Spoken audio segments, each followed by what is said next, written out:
पश्चिमी यूपी के मेरठ में आज होगा बीजेपी के प्रधानमंत्री उम्मीदवार नरेंद्र मोदी की विजय शंखनाद रैली में लाखों लोगों के जुटने के आसार। यूपी में मोदी की 8वीं रैली। मोदी की रैली को देखते हुए सुरक्षा के चाक चौबंद इंतजाम। पटना में मोदी की रैली में हुए आतंकी हमले के मद्देनजर मेरठ में कड़ी सुरक्षा। एटीएस की 2 टीम समेत करीब 6000 पुलिसकर्मी तैनात। सुरक्षा एजेंसियों की खुफिया जानकारी के मुताबिक नरेंद्र मोदी की रैली में कंबल सबसे बड़ा खतरा। सुरक्षा एजेंसियों को रैली में कंबल ओढ़कर आने वाले लोगों को लेकर खास सतर्कता बरतने को कहा गया। मुजफ्फरनगर में हाल में हुई हिंसा के बाद मोदी की रैली काफी संवेदनशील मानी जा रही है, लिहाजा सुरक्षा एजेंसियां कोई भी चूक नहीं बरतना चाह रही। मोदी की मेरठ रैली में बीजेपी के शामिल होंगे मुंबई के पूर्व पुलिस कमिश्नर सत्यपाल सिंह।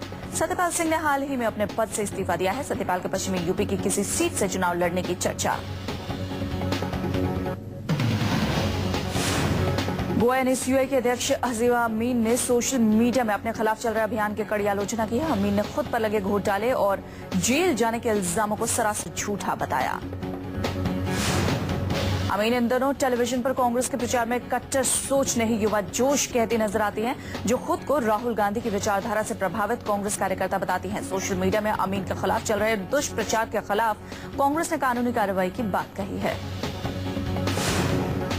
दिल्ली में सत्ता परिवर्तन की अपील करने के 3 दिन बाद टीएमसी सुप्रीमो ममता बनर्जी आज प्रधानमंत्री मनमोहन सिंह के साथ मंच साझा करेंगे। दोनों नेता इंडियन म्यूजियम की 200वीं सालगिरह के मौके पर आयोजित कार्यक्रम में शिरकत करेंगे। एसपी सुप्रीमो मुलायम सिंह यादव ने लोकसभा चुनाव के बाद केंद्र की अलग सरकार में अपनी टीम की बड़ी भूमिका का दावा किया है। मुलायम ने लखनऊ में साइकिल यात्रा को हरी झंडी दिखाने के दौरान कहा कि लखनऊ हमने जीत लिया है, अब दिल्ली की बारी है। भ्रष्ट राजनेताओं के केजरीवाल की सूची में नाम आने के 1 दिन बाद केंद्रीय गृह मंत्री सुशील कुमार शिंदे के दिल्ली के मुख्यमंत्री पर निशाना साधा है। शिंदे ने कहा है कि केजरीवाल खुद अपने एनजीओ की संदिग्ध फंडिंग को लेकर कटघरे में हैं।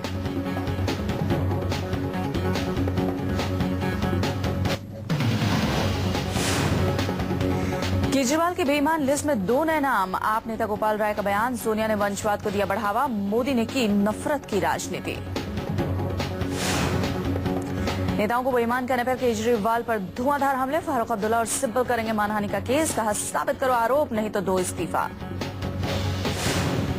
केंद्रीय मंत्री कपिल सिब्बल ने भी केजरीवाल के आरोप को बताया गलत। बोले उन पर लगे आरोप सही साबित हो जाते हैं तो वो राजनीति से संन्यास ले लेंगे।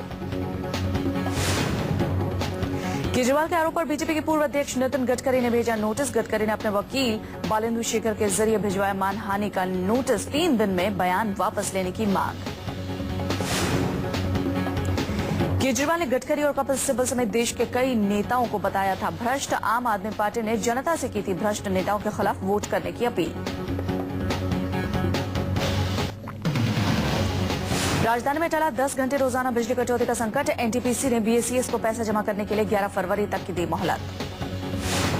एनटीपीसी ने बीएसीएस यमुना को शुक्रवार को दी थी धमकी। पेमेंट नहीं करने पर बिजली की सप्लाई बंद करने की दी थी चेतावनी।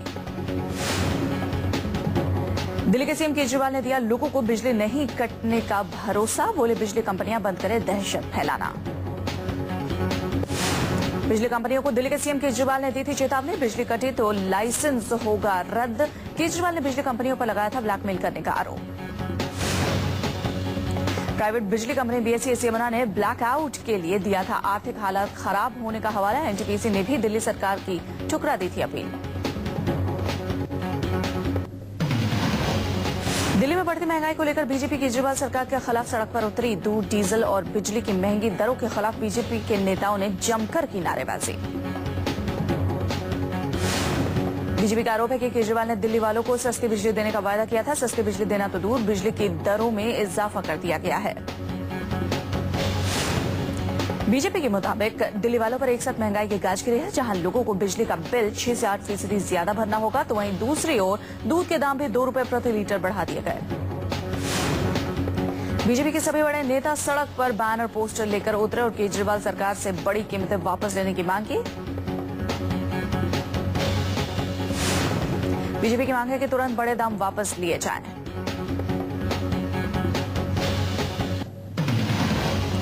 दिल्ली के नए मुख्यमंत्री अरविंद केजरीवाल अपने नए घर में शिफ्ट हो गए हैं। अभी तक केजरीवाल अपने परिवार के साथ गाजियाबाद के कौशाम्बी में ही रह रहे थे। केजरीवाल के इस नए घर में 3 कमरे, ड्राइंग रूम, डाइनिंग हॉल के अलावा नौकरों का कमरा और पार्किंग के लिए जॉइंट गैराज है। 1600 स्क्वायर फीट के इस घर में एक छोटा सा लॉन भी है। दिल्ली के ल्यूटन जोन के तिलक लेन में स्थित अब इस घर से केजरीवाल अपने दफ्तर और विधानसभा जाया करेंगे। केजरीवाल ने सीएम बनने के बाद बंगला लेने से मना कर दिया था, लेकिन बाद में 5 कमरों के इस घर को मंजूरी दी गई थी।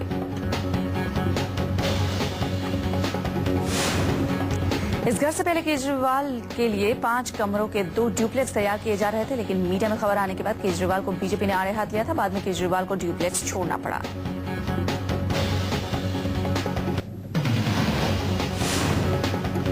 हरीश रावत बने उत्तराखंड के नए मुख्यमंत्री। विजय बहुगुणा के लिए जगह कांग्रेस के विधायकों के साथ हाईकमान की भी मुहर। उत्तराखंड में करीब 1.5 महीने से नेतृत्व परिवर्तन को लेकर चल रही अटकलों का दौर थमा। हरीश रावत ने संभाली सीएम की कुर्सी। राज्यपाल ने दिलाई पद और गोपनीयता की शपथ। उत्तराखंड के नए सीएम हरीश रावत ने गद्दी पर बैठते ही भरी हुंकार। बोले 90% पहले ही जीत चुके हैं मिशन 2014। उत्तराखंड के कमान संभालने से पहले हरीश रावत ने खोया आपा। मुख्यमंत्री बनने से पहले मामूली सी बात पर कार्यकर्ता को जड़ा थप्पड़। कार्यकर्ता को मिली समर्थन में नारेबाजी करने की सजा। विधानमंडल की मीटिंग के दौरान हरीश रावत को मुख्यमंत्री बनाने को लेकर कर रहा था नारेबाजी।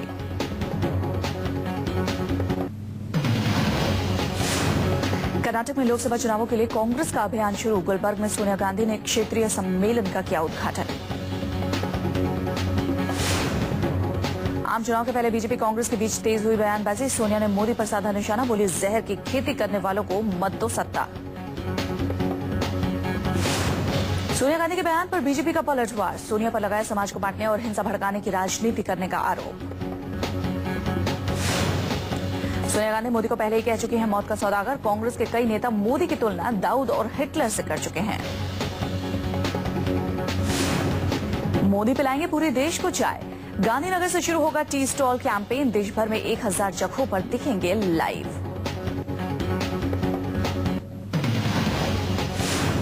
नया मोर्चा बनाने की जुगत में जुटे नीतीश कुमार। 5 फरवरी को गैर बीजेपी गैर कांग्रेसी नेताओं के साथ करेंगे बैठक। बिहार के मुख्यमंत्री नीतीश कुमार मुलायम, ममता और देवेगौड़ा के साथ मिलकर बनाएंगे तीसरा मोर्चा। वाम दल भी तीसरे मोर्चे में हो सकते हैं शामिल, लेकिन तीसरे मोर्चे के गठन पर नीतीश का इनकार। नीतीश ने एनडीए में दोबारा शामिल होने से किया इनकार। बोले एनडीए के साथ जाने का सवाल ही नहीं उठता। बिहार में लागू हुआ खाद्य सुरक्षा का अधिकार। बारात और लंगर में भी लागू होगा फूड सेफ्टी बिल। महाराष्ट्र के सतारा में शरद पवार का बयान। बोले राजनीति में कोई अछूत नहीं, देश को स्थिर सरकार की जरूरत।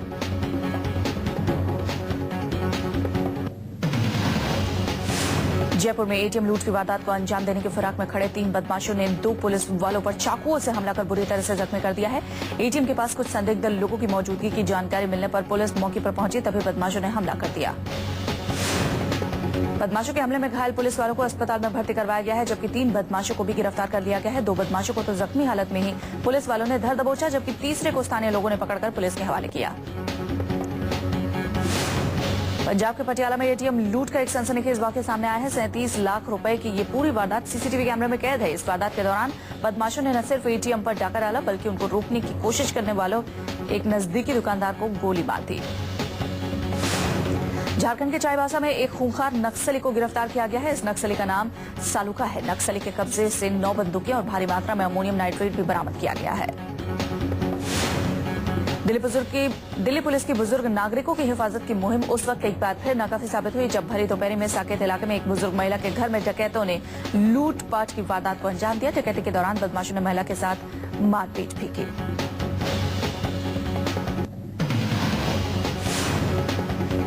यूपी सरकार में नंबर 2 की हैसियत रखने वाले शहरी विकास मंत्री आजम खां के फार्म हाउस से 7 भैंसें चोरी हो गई। रामपुर पुलिस के पसीने छूटे। रामपुर पुलिस भैंसों को ढूंढने के लिए जगह जगह मार रही है छापे, लेकिन भैंसों का सुराग नहीं। डॉग स्क्वाड भी भैंसों की तलाश में जुटी। रामपुर के कोतवाली थाने में मामला दर्ज। भैंसों की चोरी से पुलिस वालों की जान सांसत में। भैंसों की रखवाली करने वाले नौकर के मुताबिक रिसोर्ट में वो ताला लगाकर चला गया था। चोरों ने रिसोर्ट का ताला तोड़कर तबेले से सारी भैंसें चुरा ली। सुबह भैंस चोरी के बारे में पता चला। हैरानी की बात यह है कि मामला मंत्री जी की भैंसों का है तो पूरा पुलिस महकमा बाकी शहर को राम भरोसे छोड़कर 7 भैंसों को तलाशने में जुट गया है। दिल्ली में 8 करोड़ रुपए की सबसे बड़ी लूट की गुत्थी सुलझ गई है। पुलिस ने हरियाणा के 5 बदमाशों को किया गिरफ्तार। लूटे के 1.5 करोड़ हुए बरामद।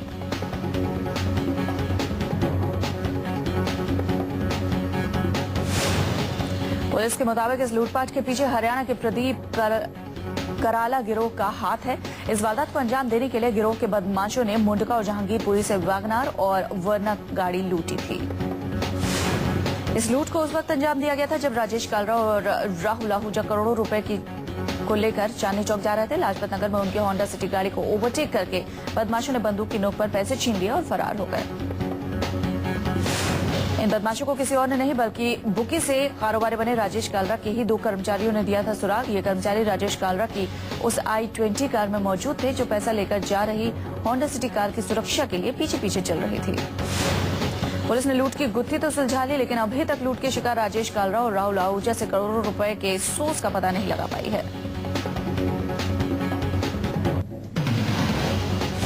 दिल्ली में अरुणाचल प्रदेश के कांग्रेस विधायक नीडो पवित्रा के बेटे नीडो तानियाम की हत्या के खिलाफ प्रदर्शन। दिल्ली से लेकर अरुणाचल प्रदेश तक तानियाम के लिए इंसाफ की मांग। आरोपियों की गिरफ्तारी और इंसाफ की मांग पर न सिर्फ नीडो के घर वाले बल्कि दिल्ली में रहने वाले उत्तर पूर्वी राज्यों के तमाम छात्र और लोग सड़क पर उतरे। प्रदर्शन कर रहे लोगों का आरोप है कि दिल्ली में नॉर्थ ईस्ट के छात्र छात्राओं को अक्सर नस्लीय टिप्पणियों से दो चार होना पड़ता है। इतना ही नहीं, उन्हें अलग नजर से भी देखा जाता है। 19 साल के नीडो तानियाम पर भी नस्लभेदी टिप्पणी की गई थी। आरोपी के 19 साल का नीडो लाजपत नगर इलाके में एक पता पूछते हुए पनीर की दुकान पर पहुंचा था, जहां उसकी हेयर स्टाइल को लेकर फप्तियां कसी गई। नीडो ने ऐतराज के बावजूद दुकान वाले उसका मजाक उड़ाते रहे। अपना मजाक उड़ते देख नीडो को गुस्सा आया और उसने दुकान का शीशा तोड़ दिया। इस बात से नीडो और दुकान वालों में झगड़ा शुरू हो गया। आरोपी की दुकान पर काम करने वाले लड़कों ने नीडो को रॉड और डंडों से बुरी तरह पीटा। मुंबई के कल्याण से रेलवे पुलिस के हत्थे चढ़ा हाई प्रोफाइल चोर। बदमाशों के पास से 16 लाख के गहने और कई मोबाइल बरामद।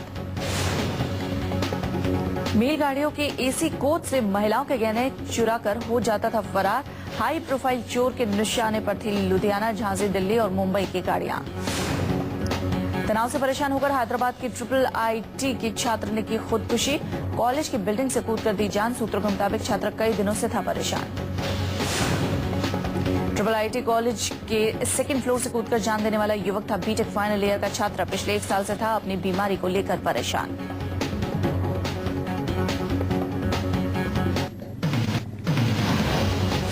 दिल्ली पुलिस ने सांसद धनंजय सिंह और उनकी पत्नी जागृति के खिलाफ पटियाला हाउस कोर्ट में दाखिल की चार्जशीट। 4 फरवरी को हो सकती है सुनवाई। सांसद धनंजय और उनकी पत्नी जागृति पर है नौकरानी को यातनाएं देने का आरोप।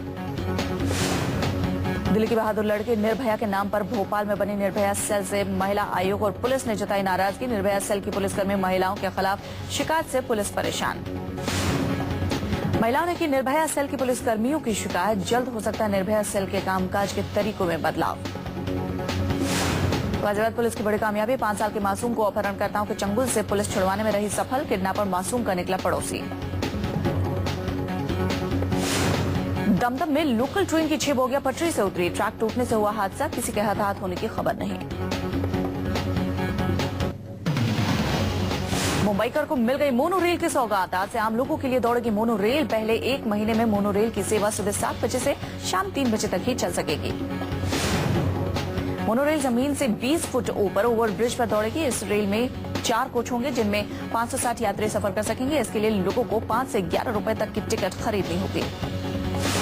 पहले चरण में कुल 6 ट्रेनें चलाई जाएंगी जो कि हर 15 मिनट के अंतराल पर दौड़ेगी। पटियाला से चेंबूर के बीच हर स्टेशन पर 15 मिनट के इंतजार पर मिलेगी ट्रेन। मोनो रेल से 40 मिनट का सफर अब सिर्फ 21 मिनट का रह गया है। मोनोरेल स्टेशनों पर सुरक्षा के खास इंतजाम है। एंट्री पर मेटल डिटेक्टर और सीसीटीवी से रखी जाएगी नजर। प्लेटफॉर्म पर महिलाओं की सुरक्षा के लिए महिला सुरक्षा कर्मियों की होगी तैनाती। पटियाला से जैकब सर्कल तक मुंबई मोनोरेल का दूसरा चरण 2700 करोड़ रुपए में पूरा किया जाएगा। मोनोरेल का दूसरा चरण अगले 1 साल में पूरा हो जाने की उम्मीद।